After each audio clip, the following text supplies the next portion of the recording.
Sekretaris Daerah Aceh Dr. Taqwa Mkes mengharapkan kehadiran PT Pembangunan Aceh PT PEMA bisa membawa keuntungan yang besar bagi masyarakat Aceh. Kata Sekda, usai doa dan zikir rutin yang dilaksanakan di kantor PT PEMA di Banda Aceh, Kamis 16 Juni 2022. Sekda menyebutkan, Aceh selama ini menerima dana otonomi khusus sebesar 2% dari dana alokasi umum nasional. Sedangkan untuk tahun 2023 hingga berakhirnya Otsus pada 2027 akan turun menjadi 1%.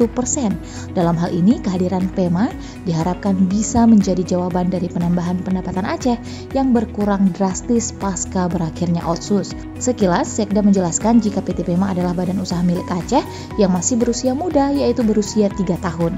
Sekda melihat PT PEMA punya potensi besar untuk membawa keuntungan bagi Aceh.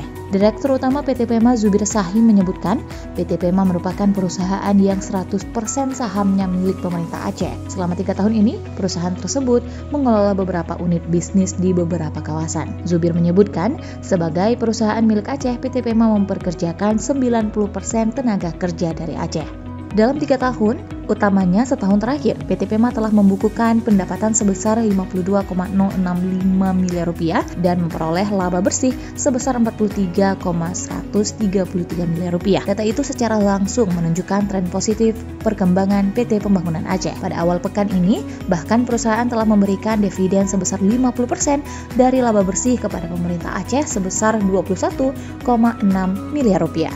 Kehadiran PT PEMA sebagai perusahaan daerah merupakan amanat Kanun Aceh nomor 16 tahun 2017.